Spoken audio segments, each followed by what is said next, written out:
What is up, podheads? Back with another episode of the Podioslave podcast. My name is Tony. I am joined by Anthony.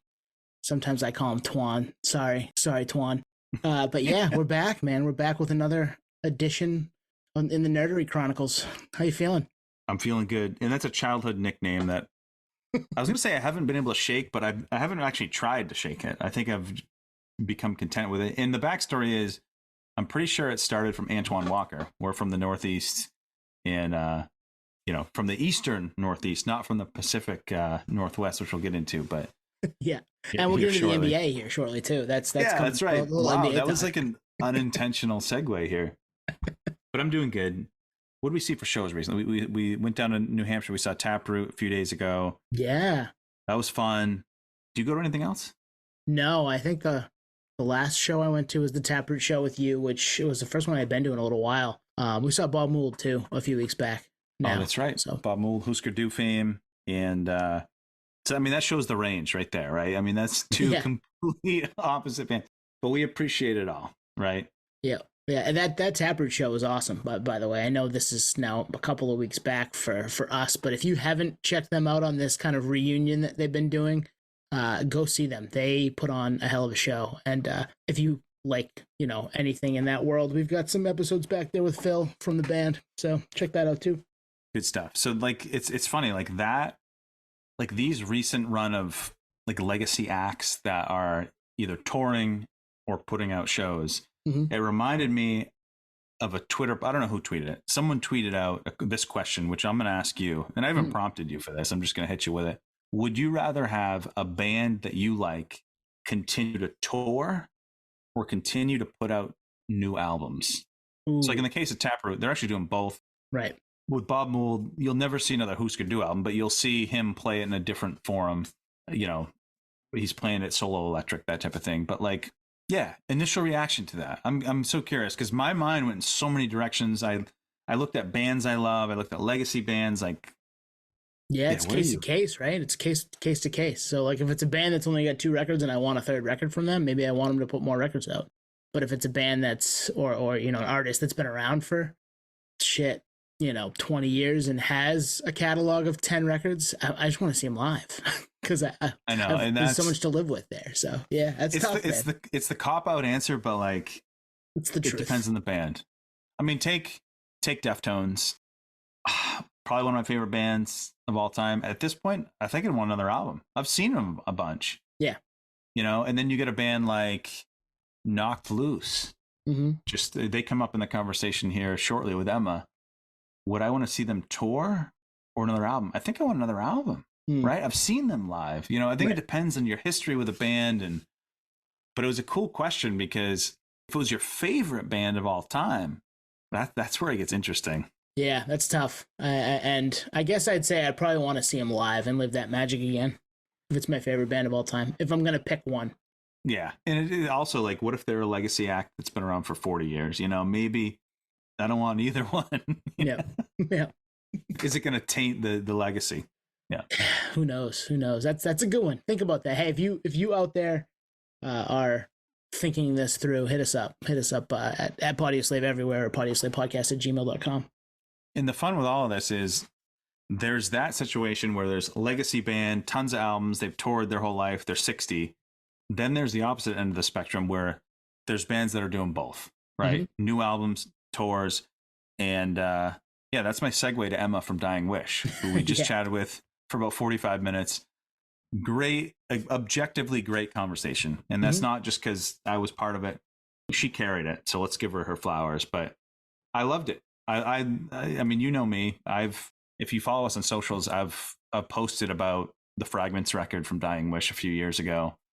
But they're back. Yeah, they're back with Symptoms of Survival, which came out on November 3rd.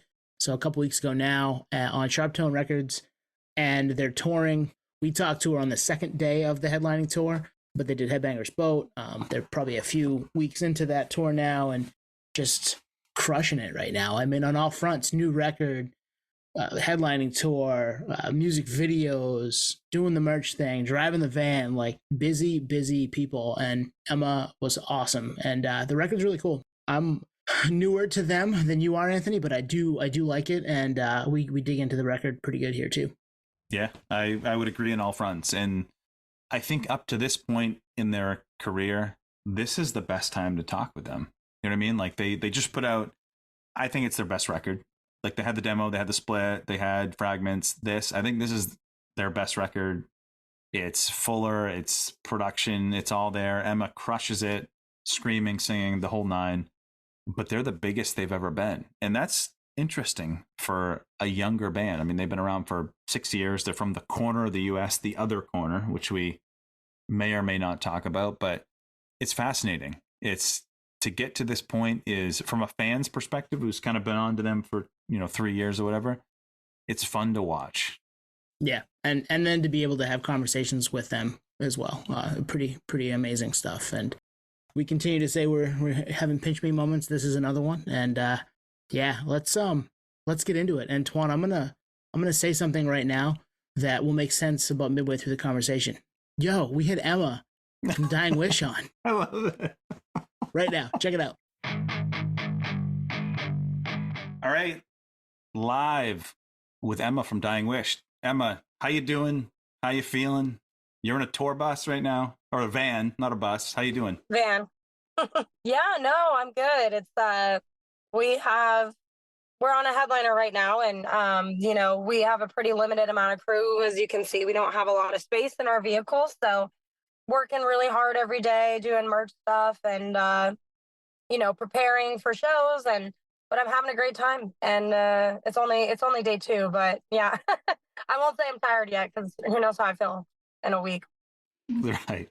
Well, we got a connection, a special connection with you, which you don't even know about because you just met us 5 minutes ago. And that connection is Portland to Portland connection. Portland, Maine. Shout We're out. from Portland, Maine. Yeah, I've never been to Portland, Oregon, so I can't claim Portland, Oregon, but we're from Portland, Maine. I know that you spent a ton of time in the Pacific Northwest. Mm-hmm. I've actually never been to Portland, Maine either. Ooh. It's time. Yeah. Find your, I mean, actually next summer, maybe when it's nice out, but because it's cold, it's getting cold now. And the sun, as you can see in our video, the sun is going down because it goes down super fucking early here. But, oh, yeah. I would love to. Actually, I have some friends moving out to Maine, I think next year. So we're going to go visit. I'm looking forward to it.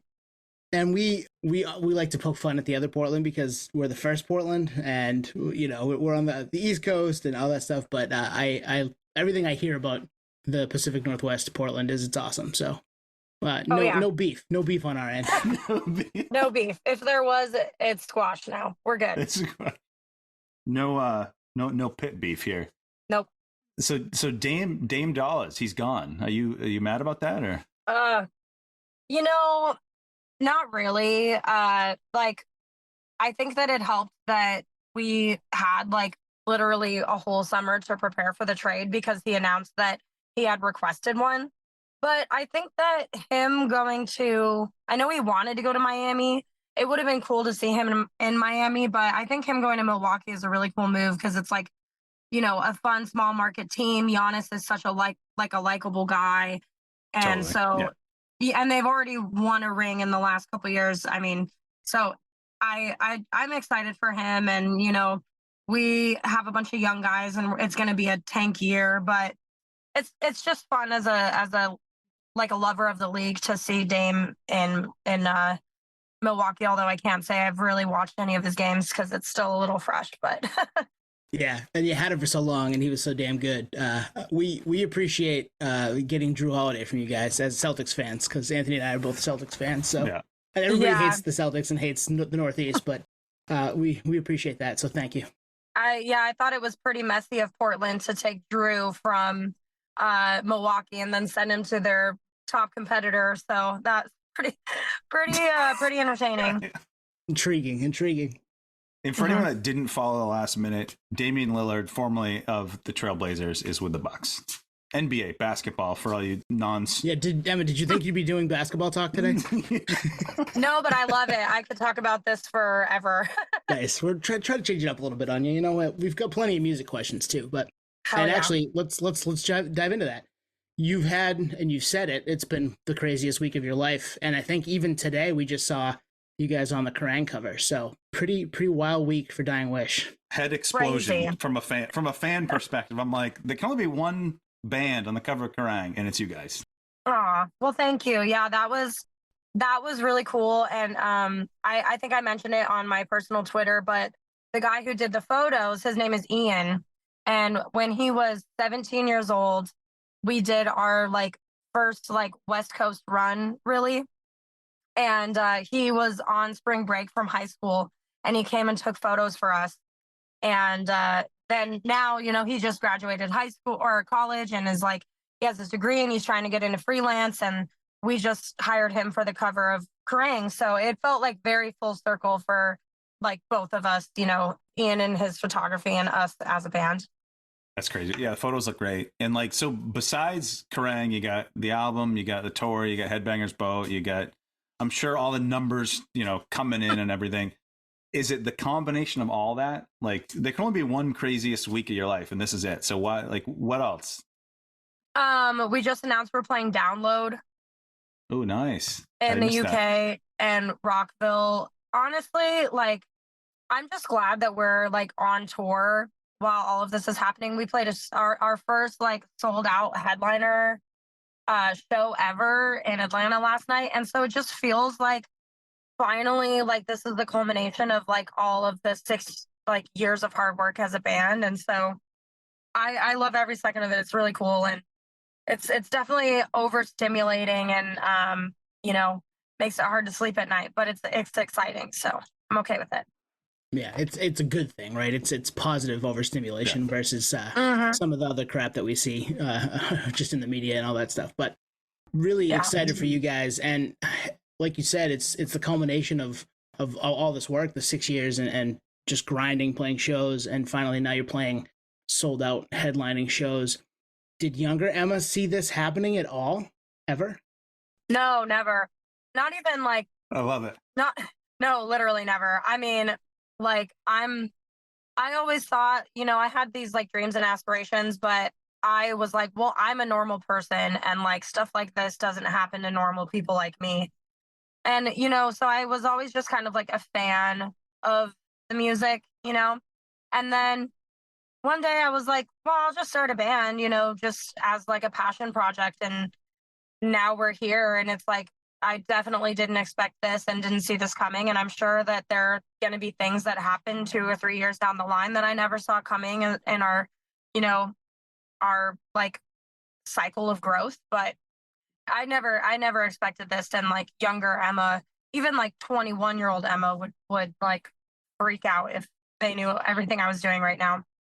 Yeah, I mean, there's definitely a spotlight on you guys. Clearly, I mean, Kerrang, like, does that? I mean, we're not in that position. We're not on the cover of Kerrang, but I wouldn't think anything could prepare you for that. It just kind of comes, right? Yeah, exactly. And yeah, nothing could prepare us for that. And like when we got the Limp Bizkit tour, like for that text message, our manager, he always sends whenever something like big is about to happen, he always prefaces it with "yo" in the group chat. And then we all know we're like, oh, something's about to happen. So whenever I see that "yo" text, I know it's gonna be good. What was the "yo" followed up with for the Limp Bizkit tour? I don't remember. I think it was like something of like, guess what the hell just came on my desk or something like that. Wow. And we were like, I don't know. And he was like, Limp Bizkit. And we were like, no way. No. Is fucking this way. real? Is this real? Shut up. What year is this? Yeah. Right. Exactly. Anthony, I'm just going to start prefacing all the big news with "yo" and our group text from now on. I'm stealing that. Emma said yes to coming on. Yeah, exactly. Oh yeah. So when you guys started, did you have a plan or a goal? Was this kind of the plan or the goal, or was it just like, let's just get out there and see what happens? The goal when we first started was to just play shows.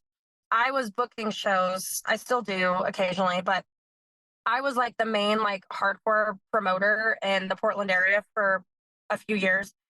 And I was having all of these bands who wanted to come through, but I didn't really have a lot of bands to book on the shows. So I went to Pedro and Jeff, who played guitar and drums, and I was like, let's start a band. And so we just did it. And we started playing shows with like, like Vane, and we played the Knocked Loose headliner when they came through with like Terror, Jesus Peace, and Year of the Knife. And we just like kind of started to play all these shows and like really like, I guess you could call it like networking, but becoming friends with people who played in touring bands. And then it just kind of snowballed from there. I'm curious, having that booking background, are you looking at certain things on tour? You're like, load-in time should be this time. Like, this is not an adequate back setup. Like, are you, any of that come in? We have a tour manager, Gabe. I used to tour manage, and he would sell merch and do photo, but I was just like, I don't want to have the responsibility of tour managing, especially not a headliner. So he's been tour managing for us for a couple years now. And we like, it's nice to be able to just like trust him that he's going to do it. But like, we kind of lean on each other because I have a lot of past experience as a promoter. I also worked in a venue as a production manager, and there's definitely times where I'm like, what is happening? But when we were on the boat, I think it like makes it like a little nerdy for me, because when we were on the boat, we had like the best artist experience ever. And I like my little production brain, like nerded out. Like this is like, yeah, this is just so well done. So I think if anything, it just kind of makes it like scratches an extra itch. Well, and Donkey Kong was there. So true. I saw your tweet. I was like, that's amazing. We think it was someone in Lamb of God's crew, because like how else would you get that on the boat? It was huge. It's so cool. It's so funny you say that. I just went on a cruise with my family. My kids are 2 and 3, so it's a very different experience than what you just had. But I'm thinking logistics, like how did they get all this on? Like where are they playing? All that stuff. So yeah, that's a good point. Probably someone with one of the bands for the Donkey Kong. Yeah, probably had his own Donkey Kong road case or something. Stuff it in the bass drum. Mm-hmm, yeah. Yeah, exactly. You got to do it, man. Mm-hmm. You hide that stuff in there and get as much on as you can, right? So Emma, starting out, you guys playing shows, probably building up a following locally. You're in the position where you're probably booking yourself. Early on, was there a band for you guys where it was like, all right, this is how you do it? Like the band you either played with or looked up to, like the older sister, older brother band? Yeah, quite a few. I would say like Knocked Loose, totally one. Yeah. Vane at the time was like popping off, really, really huge, doing a lot of stuff. Who else? I would say like those are like the main two that we'd played shows with. And I mean, Knocked Loose is just like a perfect example of everything, how to do things the right way, I think. Yeah, absolutely. Stage presence, crowd interaction, how to literally balance everything. Mm-hmm. Yeah, especially like with their tours, like when they do headliners, they like have a good balance of different kinds of bands on the tour. And then they also, when they support, like they just did a Motionless in White tour. Like that's awesome. But then they could also do like, Lamb of God or whatever. So I think it's cool. And when you guys can do that too. I mean, that's the cool part about being versatile and knowing what you're capable of. And starting out, you're playing shows and just kind of trying to get your name out there. But now you're getting ready for that second album to come out, which is now out, and it's phenomenal. We both are big fans, having listened to it a handful of times each. What was your headspace like getting that together? Just starting to write for it. Was there pressure? What did you feel like? Got to avoid the sophomore slump, label stuff, anything with that? Yeah, definitely. I kind of wrote partially like Watch My Promise Die about that. Is this a path that's meant for me? How long must I grow to find comfort? Like, because I just felt like we were just growing so fast. I wasn't really feeling like I was able to keep up in a lot of ways. And, like I said, like we didn't start this band to like get a lot of like attention and notoriety. So that's something I didn't really do very well with when we started to pop off, was like how much attention we were getting, how visible I was. And so I struggled with that a lot. And LP1 was good, so there was a lot of pressure to follow that up. But I think that we're probably our toughest critics for sure. So once we got in there and like once we started writing and everything started to flow, it totally melted away. And I, in the back of my head, was like, wow, I can't believe I was so nervous about this. But it's definitely gotten much easier since everything's done and out of the way. And now it's just out of our hands and in the world, and we just let it happen. I like that. Just let it happen, because this album, to me, I'm going to speak for the band probably. You probably couldn't have written it until this cycle. Do you agree? Like, I know Fragments is phenomenal, but this album, I think it's fuller, it's bigger, it's just bigger. I guess that's the best way to put it. And I think you had to do Fragments to get to this. Mm-hmm. Yeah, absolutely. And I don't think if we would have started here with Symptoms of Survival, I don't think it would have made as much sense as it does because we launched from Fragments. Agree. You said it way better than I did. You said it way better than I was getting to. It's okay. Like you said, I was like paraphrasing from like how we think about it. It definitely makes sense that way. So yeah, the new album, Symptoms of Survival, came out on November 3rd on SharpTone Records. It's been out in the world now for a little bit. For us, in this world, us talking to you today, 5 days, but when people hear this, it'll be a couple of weeks. So you're out supporting it. So what's it like? What's it been like playing a couple of those songs live? Were you like, I didn't do myself any favors writing these songs? They're way more difficult than I thought they were going to be. Or are you just crushing it? I think the one that, really gets me is Lost in the Fall. It's towards the end of the set. It's the second to last song that we play. And of course, it has that epic ending with that really like high, like buzzy, sustained note. And by the time we get there, I'm like, oh, so you gotta play earlier in the set. You gotta. Yeah, but I like to challenge myself, and I know that if we play it there, it just works so perfectly because we play Paved in the first half of the set. So it kind of allows on either side of the set for like this space and gives everyone a little bit of a breather. So we're not asking them to, cooperate constantly, like physically. Yeah, it's a little bit of a breather. And we're like album sequence nerds, like to the point where it's like that band should have opened with this and all this stuff. So I think you guys nailed it. I guess they'll get that out of the way. But Paved in Sorrow, probably the softest song you've ever done, followed by Tongues of Lead. I think it could be the heaviest song. So was that intentional to piggyback those? No. I wish I had the original. We had a track listing once we picked. Okay, so this is the order of how it happened. We had a track listing of 13 songs after we tracked guitars.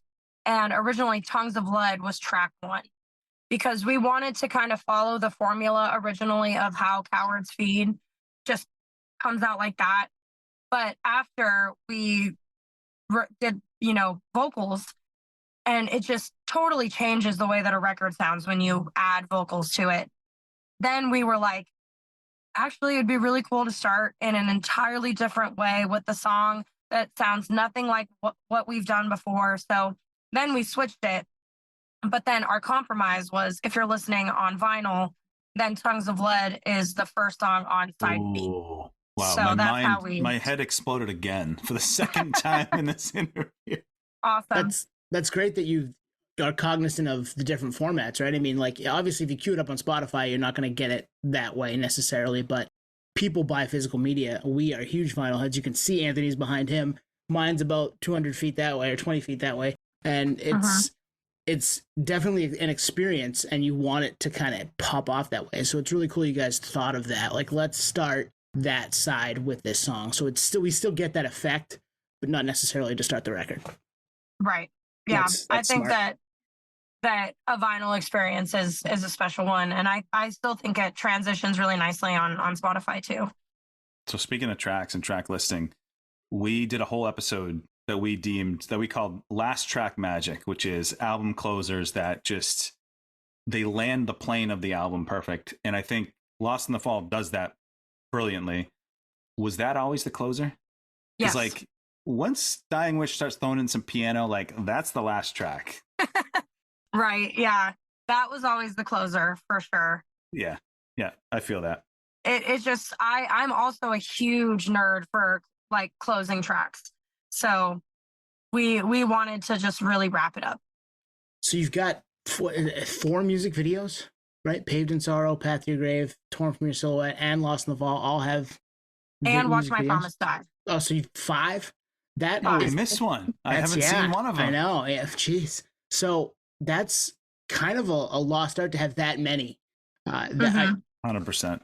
Did you? Was that you guys wanting to put that together and have the visual aspect for these songs, or was it label, or was it both? Yeah, we definitely we wanted to have as much like video content out there, but we also didn't want to like spoil Paved in Sorrow, which is why it came out like 2 days ago instead of, before the record. And then that gave like a little bit of time, like a month or so between each track to like really let everything kind of, breathe. But we definitely just wanted content to accompany the tracks. Like I think that music videos are timeless. So that's something that we love videos and like live DVDs and stuff like that. So we'll always lean pretty heavy into that. And we're geeks, so we're reading between the lines. To me, that screams SharpTone is all in on you guys, clearly. Mm-hmm. Oh yeah, for sure. I love Sean and Beth at SharpTone. They're awesome, and we just I'm so glad that we made that decision. We've been really lucky to sign with Tandem Management and Sound Talent and SharpTone. We just have like the trifecta team. It's working. I mean, Yeah. like this is, I would assume this is like peak Dying Wish up to this point. Like, and it's very rare. Like we've interviewed probably 100 bands, musicians. It's very rare that we get a band at their literal peak. Sometimes on the way up, sometimes on the way down. Like, Mm-hmm. I still think you're going up, but like up to this point, it's pretty cool. Thank you. We're not in the band, and we're excited. I appreciate it. Thank you. Yeah, I can tell how excited everyone is for us right now, and it's cool because like, we definitely were the underdogs. I think we got that vibe. Mm-hmm. Yep. Do you guys ever stop and smell the roses? Not as often as I think that we should, if I'm being honest. But Because we're the same. Like it's always like, what do we get? We have to do something next. Like, what's the next thing we're putting together? Who's the next artist we're talking to? How do we make this so that everybody's gonna like it? And sometimes you got to take that step back and be like, look at what we've done. Not to be done with it, but just look how we got here, man. Like we did it. Or in your case, look at all five of us getting to this point. This is pretty awesome. I think that point for us will probably be our headlining show in Portland in a couple weeks. I think that's going to be the moment where it all just like hits. And so let's dig into that. You're out on tour. At the time of recording, you're in. I would assume you're in North Carolina, right? You said you did soundtrack, right? We're in Greensboro right now. Greensboro, yeah. Yes, So at a hangar 1819. did I fuck that up? Is it South Carolina? Oh, that is North Carolina, Greensboro. Yeah. So what's different making that leap besides the obvious from opener to headliner? Obviously, it's longer set times, it's all this stuff, but what does the average fan not realize that comes with that? It's so much pressure, like, because we put all of these bands on here because we love them and they're crushing it every night. And so it's like you watch every single band come out and like crush their show. And it's like, well, fuck, now it's my turn. Like, and then it's like, how am I going to be able to like, how am I going to match that? So like that, like comparativeness is hard as a headliner because it's kind of like a known rule that like direct support is always going to play to the most people, in the room. And then like, bodies kind of trickle out as the headliner happens. Sometimes sometimes it's worse than others, but it's been like a great reaction so far, but I definitely get nervous following Boundaries every night because they're really good. And Foreign Hands, obviously. I would say like that's the main thing. Well, it can go the other way too. Like I remember seeing Brendan from Bleeding Through do an interview, and they were talking about Hatebreed, and he was like, Jamie told me that the reason we were never invited on a Hatebreed tour is because he was afraid we were going to outperform him. so like awesome. I'm sure there's an element of that. Like Foreign Hands, like they can bring it. A little worried. Yeah. I'm listening to them sound check right now. They sound amazing. Well, and it keeps you guys at the top of your game, right? You've got to be ready every night because you've got great support playing in front of you. So there's no resting there. It's like, nope, we got to go out and crush it too because they just did it again. Our turn. Let's go. Yep, absolutely.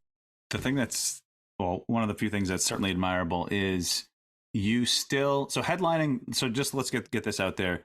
These rooms are like 500-600 cap rooms. Like these are big venues. Like in our neck of the woods, you'll be playing Upstairs Palladium, 600 cap plus. I think you're still doing your own merch. You're in a van. At some point, are you still going to be able to do that? Have you thought about that? Like the Dying Wish strategy of like, at what point do we let this go? Yeah. Once we make money. There you go. Yeah. And that's what most fans don't realize. Yep. Oh yeah. Like people, like I forget. I was doing an interview and someone was like, "Oh yeah, like, are you in a bus?" I was like, "No, God, no. I would be so poor. I would be so in debt." But yeah, once we start making money, I think, and because we have a front of house and a tour manager separately, so we have 7 people in the van. We're not going to be able to fit an 8th person in here. So once we get to the point where we can't sell our own merch, we're going to have to be in a bandwagon, but that's like such a high level of expense. And it's like, are we willing to, sacrifice that to like the luxury of making our lives a little bit more comfortable on tour? It's kind of like that balance. Well, and you're doing the DIY thing, which you've done from the start, where you're out there pressing the flesh and meeting fans and selling stuff at the table. And at some point, yeah, it's nice to get into have maybe a little breathing room from that. But do you you must still like doing some of that, seeing fans, being connected to fans that way? Oh yeah, definitely. I mean, that's like my favorite part. I think that's what makes everything, kind of worth it. Not like totally, but I like knowing who our fans are, and like bridging the gap of like, you're a fan and I'm an artist. Like, how can I get to know you personally and thank you for coming to the show? Because this is an ecosystem in this room every day. And you're just as important to that ecosystem as me or, the person who booked the show or the bartender or whatever. I'll say this. Part of me envies people that are in bands. Another part of me is like, I want no part of that because there's so much to think about. It's like at a band at your level, like at what point do you think about meet and greets and how that would be perceived and what tour to take and what tours to decline and the optics of that? Like it's a delicate dance, and the ones that can do it great, knock loose. Like it's rare for someone to really balance all that. Mm-hmm. Yeah, we definitely talked about the idea of doing a meet and greet on this tour, and we were like, no, like that just seems weird right now. But eventually, I can't meet if we're playing to thousands of people, like I can't meet everyone. So I don't really see it in my future soon of doing like a meet and greet, but because of our background, I can definitely see people like getting offended by it, which is like whatever, 100%. Oh yeah. But yeah. But again, it goes back to people not realizing A, the ecosystem, and B, the economics of it aren't what everybody thinks. Like, oh, you're headlining, you must be raking it in. No, still grinding because this industry is not that easy. Even if you're on the cover of Kerrang, it's not that easy.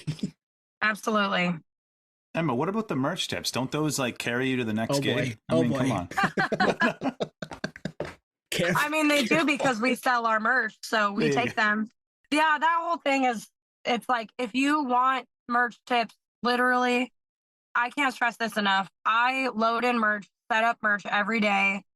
I sound check, I do press, I have dinner, I watch the bands, I get ready for our show, and then I meet people, count merch, tear it down, load it in the van. that's what you do if you want your merch sellers tips. You do it yourself. You earn it. And I get that, like, whatever, people aren't from America and they like don't understand the like ethics behind tipping, but that's not our problem, you know? Totally. Yeah. Emma, you could make my head explode for the third time. Do you drive? Are you a driver in the band? Yes. Wow. Explosion number 3. Yeah.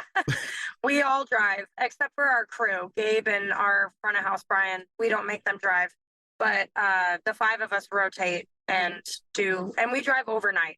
So we leave the venue and go to the next city. We park at a Planet Fitness. That way, when we wake up, everyone can go in and take a shower, and then we go on with our day. Wow. Yeah. And that it just gets back to it, man. It's so difficult out on the road. Even as a headliner, you've got to go buy that T-shirt. Go buy that record from the merch booth. Go out and see the bands, because it keeps it all going. Otherwise, we don't have any of it. Yeah, absolutely. We make our money off of merch. Everything else goes in the gas tank, so we appreciate it. We talked about it briefly. You just got back from Headbanger's boat. Crazy lineup. I've been on cruises like 6 times, and like what I said, like the logistics of it just fascinate me. How was that experience? Because it was like 5 days. How did you play 5 times? Did you play every night or? No, so it was 4 days, 4 nights, and we ported in Bahamas on day 2 and went to the beach, and you had like until 5:30 p.m. to go to the beach. So we did that. And then that day we played later at like 8 o'clock. The next day we had a day off, but we still had to do a signing, but every band had at least 1 day off. I know Lamb of God only played twice. I think like War only played twice. So, everyone had like at least 1 day off, which was really nice to just be able to like enjoy the experience. Did you share equipment? Was that part of it? Yeah, they had a back line. Right on. Yeah. So that was pretty much taken care of for us. We just brought our instruments and our breakables and like our live rack case and stuff. Do you bring your own mic? I do. Nice. Yeah, we've heard mixed. Like, I think it was Sully from Grove Street over in the UK. He's like, I don't have a mic. I just show up. Yeah. And other bands are like, I have mic. Like, I want to use my own shit. I even have a hard time like putting my mic. I've already gotten sick already on this tour. I have a hard time like putting my mic out into the crowd sometimes because I think about that stuff, but I don't want to share like mics with other people on the tour package, just trying not to get sick. But, I also use the mic that works best for my voice and my performance, which some people like don't really care about that. That's fine. But whatever, like some people, especially just streamers, can sound good just through an SM58, but I like to use a little bit of a different microphone. Yeah, I mean, you have an instrument. It's not, strapped around your neck like a guitar, but it's absolutely, you should have the thing that optimizes that. And we totally get that. That makes sense to me. You want to sound as good as you can every night, so you should be using what you're comfortable with. And I'm with you. I would want my own microphone, just be, not putting it out into the crowd, not handing it off to another performer who knows what they've been doing all day. I'm all set with that. Mm-hmm. Yeah, absolutely. All right. Looking forward, 2024, you're going out with August Burns Red to Europe. Massive rooms. Like, I did some little Googling here. 1,500, 1,600 cap rooms. These are, look at other bands in different genres that are playing those same gigs. It's no joke. So excitement, nervousness. What's going on, Emma? So excited. The goal for next year was to really get into the festival circuit, whether that's here or overseas. And we've done Europe twice now.